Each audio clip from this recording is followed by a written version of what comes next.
Telugu media ప్రేక్షకులందరికీ స్వాగతం సుస్వాగతం. ఈ నెల అంటే ఏప్రిల్ 8వ తారీఖున మన తెలుగు ప్రేక్షకులందరికీ రెండు పండుగలు ఏమిటనుకుంటున్నారా?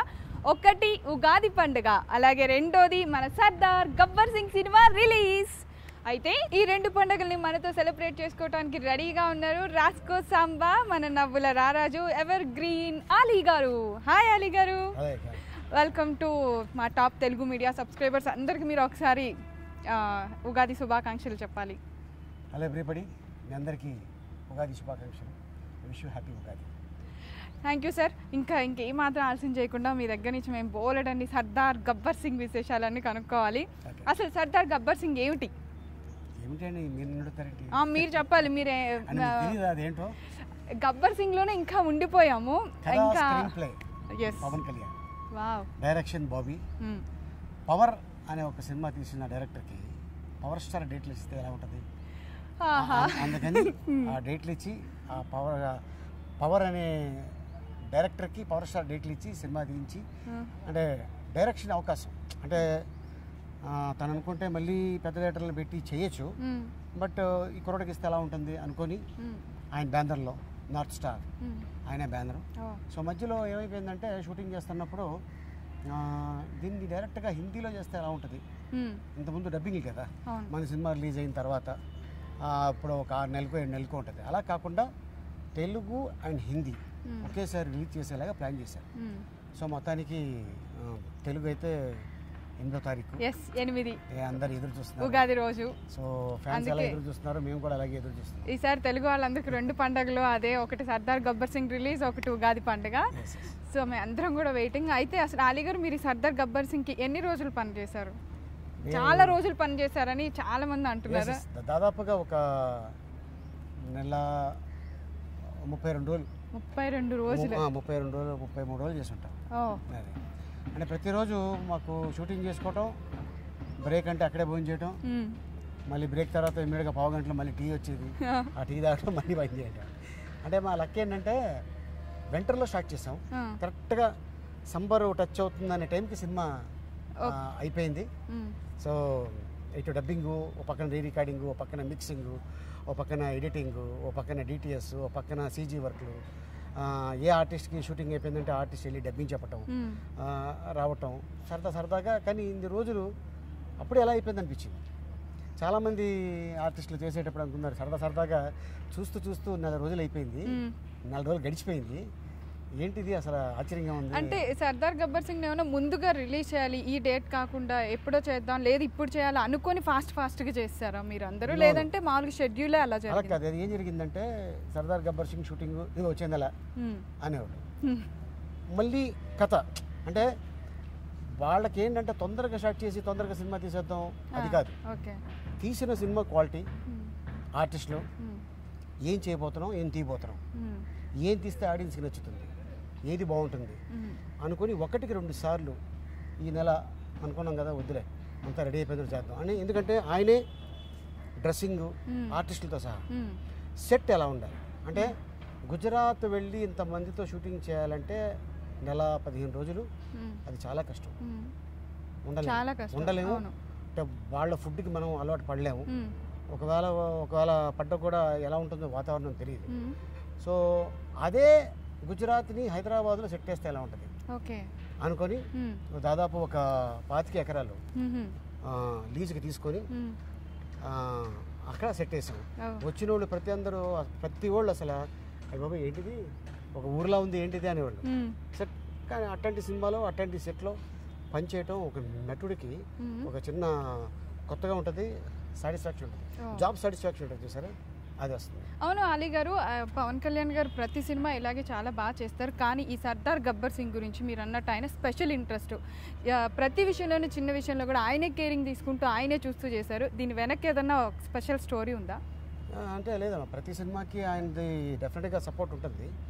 కాకపోతే ఈ సినిమాకి ఇంతకుముందు సినిమాకి తేడా ఏంటంటే కథ, డైరెక్టర్, ఒక డైలాగ్స్, సాంగ్ అంటే మ్యూజిక్. ఈ సినిమాకి ఏంటంటే సెకండ్ డైరెక్టర్ అంటే ఈ సినిమాకి second movie, director second movie. Okay. So ఇంతమంది ఆర్టిస్టులు, ఇంతమంది మెయిన్ టెక్నీషియన్స్ ఉంటే కొద్దిగా కన్ఫ్యూజ్ అవుతుంది, లేట్ అవుతుంది అని కాకుండా మళ్ళీ ఆ డైరెక్టర్ని యాస్టీస్గా అలాగే ఉంచి మెయిన్ సీన్స్ వరకు ఆయనకి ఇచ్చి ఫైట్స్ రామ్ లక్ష్మణ్ వాళ్ళకి కథ చెప్పేసేవాళ్ళు, నాకు ఇలా కావాలి. ఓ పక్క నుంచి వాళ్ళు నెక్స్ట్ చిన్న చిన్న షాట్లు, గుర్రం వచ్చే షాట్లు, వెహికల్స్ వచ్చే షాట్లు, ఇలాగ హరీష్ పాయ్ అని ఆయనతో పాటు ఎప్పటి నుంచో 22 సంవత్సరాల నుంచి ఉంటున్నారు, కొరియోగ్రాఫర్. పవన్ కళ్యాణ్ గారి సినిమాలన్నిటికీ చాలా సినిమాలకి చేసి ఉన్నాడు. ఎంఏ రాజహా అనే పాట ఉంది కదా, దానికి కొరియోగ్రాఫరు. అట్లాగే తొలి ప్రేమ, గోకులం సీత, ఇలాగ బాగా ఫ్రెండ్. తన్ని ఏడి అడిషనల్ డైరెక్టర్గా తన్ని పెట్టి ఈ షాట్లు దించేవాడు. సో అట్లాగా మెయిన్ డైరెక్టర్ బాబీ గారు. అంటే అలాగే కథ వచ్చి కథలో కూర్చోబెట్టి మన రైటర్ గారిని కూర్చోబెట్టి, సార్ నాకు ఇలా కావాలి, ఇలా ఉంది, పవర్ఫుల్ డైలాగ్ కావాలి, పబ్లిక్ నచ్చేలా ఉండాలి, కొత్తగా ఉండాలి. అంటే మరి పాత చింతకాయ పచ్చళ్ళ కాకుండా రండ్రా ఎంతమంది వస్తారు చూసుకుంటాను అని అంటే అయిపోయినాయి, చాలా సినిమాలు అయిపోయినాయి. సో అలా కాకుండా డిఫరెంట్గా ఉంటే బాగుంటుంది అని ఆ కాన్సెప్ట్ తోటి సినిమా చేయడం జరిగింది. అందుకే ఎక్కువ ఇంట్రెస్ట్ తీసుకున్నారు. దట్స్ ఇట్ అని అందించాను. అండ్ ఏంటంటే మోర్ ఓవర్ ఈయన సొంతంగా పెట్టారు కంపెనీ. సో అందుకోసం ఎక్కువ రెస్పాన్సిబిలిటీ ఉంటుంది. Gabbar Singh super duper hit, ఆడియన్స్కి ఏం ఎక్స్పెక్టేషన్ ఉంటుంది, పెద్ద హిట్ చేయాలి. సో హిట్ చేయాలంటే అందరిది కావాలి. వచ్చిన థియేటర్కి ప్రతి ఆడియన్స్ ఏమనుకుంటారంటే సేమ్ గబ్బర్ సింగ్ 2 అనగానే యాజ్ ఇట్ ఈజ్ అనుకుంటారు. నో, పేరు అది, కథ వేరు. సర్దార్ అనే క్యారెక్టర్ వస్తారు హైదరాబాద్ నుంచి గుజరాత్కి.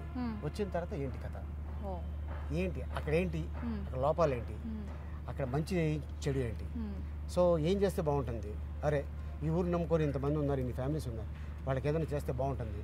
ఎందుకంటే రెస్పాన్సిబిలిటీగా నాకు ఇక్కడ జాబ్ ఇచ్చారు. ఇప్పుడు ఫర్ ఎగ్జాంపుల్ సురేంద్ర బాబు ఆయన తెలుసు కదా, విజయవాడ కమిషనర్గా చేశారు. ఆయన హైదరాబాద్లో ఉన్నప్పుడు ఒక రకంగా ఉండేవాడు. విజయవాడ వెళ్ళి ఆయనకి ప్యాకాట్ అంటే ఇష్టం లేదు. ప్యాకాట్ ఆడటానికి భయపడేవాళ్ళు కృష్ణా జిల్లాలో ఎవరిని కేర్ చేయరు కదా. అట్లాంటిది సురేంద్ర బాబు పేరు చెప్తే గడగడలాడేది చాలా మంది. ఎందుకు వచ్చిందిరా ప్యాకాట, వద్దురా నాయన అని ఇళ్లల్లో దూరి మరీ అరెస్ట్ చేసి వాళ్ళ చేత సారీ చెప్పింది. అంటే అట్లాంటి కొంతమంది డిపార్ట్మెంట్లో కొంతమంది ఉంటారు. సో అట్లాగే ఇప్పుడున్న చాలామంది, ఫర్ ఎగ్జాంపుల్ కిరణ్ బేడి, ఆవిడ కూడా లేడీ కమిషనర్ ఆవిడ కూడా.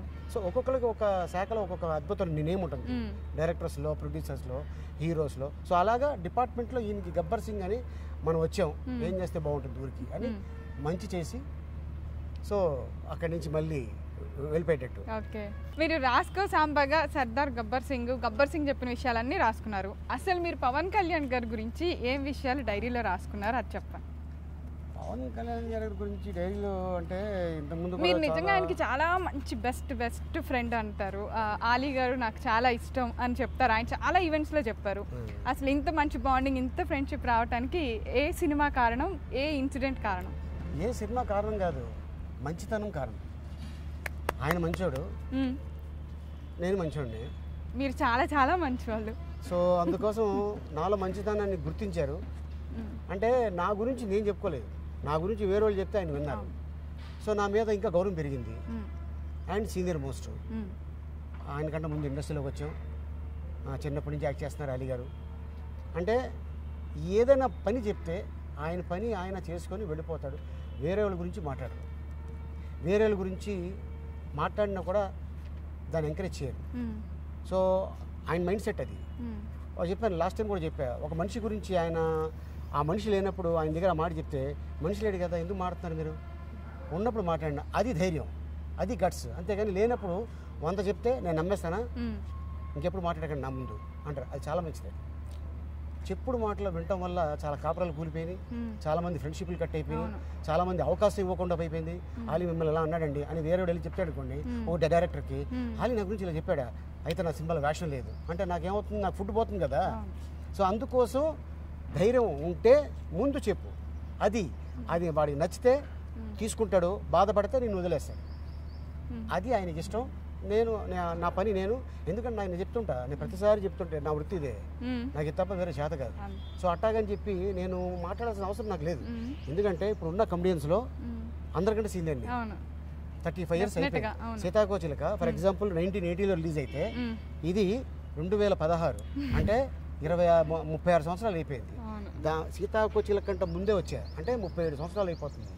సో అప్పటి నుంచి ఇంకా ఇండస్ట్రీలో అలీ గారు ఎవరితోటి గొడవలు లేకుండా మంచిగా ఆయన పని ఆయన చేసుకెళ్తారు. అందుకని నాకు అంటే ఇష్టం.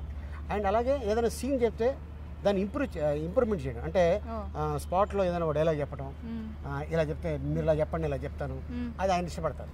బాగుంది, వెరీ గుడ్ అంటుంటారు, ఎంకరేజ్ చేస్తుంటారు. సో అది మరి 32 రోజులు సర్దార్ గబ్బర్ సింగ్ పనిచేస్తా అన్నారు. 32 రోజుల్లో ఏదైనా ఒక 32 సెకండ్స్ అయినా మీకు పవన్ కళ్యాణ్ గారి మీద కోపం వచ్చిందా? అబ్బా ఏంటిది చెప్పింది ఎందుకు లేదా అడిగింది అడిగారు, ఎక్కడైనా కోపం వచ్చిందా? అంటే కమెడియన్కి ఏదైనా ఒక చిన్న డైలాగ్ ఉందండి చెప్పనా బాగుంటుందంటే అది డబుల్ మీనింగ్ డైలాగ్ అయితే వద్దంటారు ఆయన. ఆయనకి ఇష్టం ఉంటుంది. ఎందుకంటే నా సినిమా వచ్చేది పిల్లలు పెద్దోళ్ళు ముసలి ముతక మంచి బాగా డబ్బున్నోళ్ళు ఫ్యామిలీస్ అందరూ సినిమా చూడడానికి వస్తారు, ఎంజాయ్ చేయాలి. ఆ వర్డ్ విని ఇదేంటబ్బా అని అనుకోకూడదు అనే మైండ్ సెట్ అయింది. సో అందుకోసం ఏదనంటే వద్దండి ప్లీజ్ అండి అంటారు. ఎవడైనా కొంచెం ఏయ్ చెప్పాను కదా వద్దని అంటే అర్థమైపోయిందండి, అంతే ఏమి అదే. అలాగా మాకు ఒకసారి పవన్ కళ్యాణ్ గారు కనపడ్డారు ఇప్పుడే. కనపడతారు అప్పుడప్పుడు, ఆయన అలా కనపడుతుంటాడు, మీలో చూసుకున్నాం. సో అలాగా అది. అండ్ అంటే not only Sardar Gabbar Singh directors కూడా కొన్ని సీన్స్ ఇలా చేస్తే బాగుంటుందని అంటే చాలా ఉన్నాయండి ఆయన దగ్గర. విజన్ చాలా విజన్ ఉంది. నేను అనుకుంటున్నాను ఈ సినిమా తర్వాత మళ్ళీ ఇక డిఫరెంట్ సినిమాలు ఆయన డైరెక్ట్గా సినిమా డైరెక్టర్ అని చేయొచ్చు, డైరెక్షన్ చేయొచ్చు అంటారు. అది నాకు ఐడియా లేదు, మీరు ఆయన అడిగితే బాగుంటుంది. అలాగే తప్పకుండా. అండ్ అలీ గారు ఈరోజు పండుగ రోజు సర్దార్ గబ్బర్ సింగ్ గురించి అలాగే షూటింగ్లో జరిగిన చాలా విశేషాలు మాతో పంచుకున్నందుకు మా టాప్ తెలుగు మీడియా తరఫున మీకు special thank you so much sir. Thanks a lot. Happy Ugadi. Same to you. Thank you.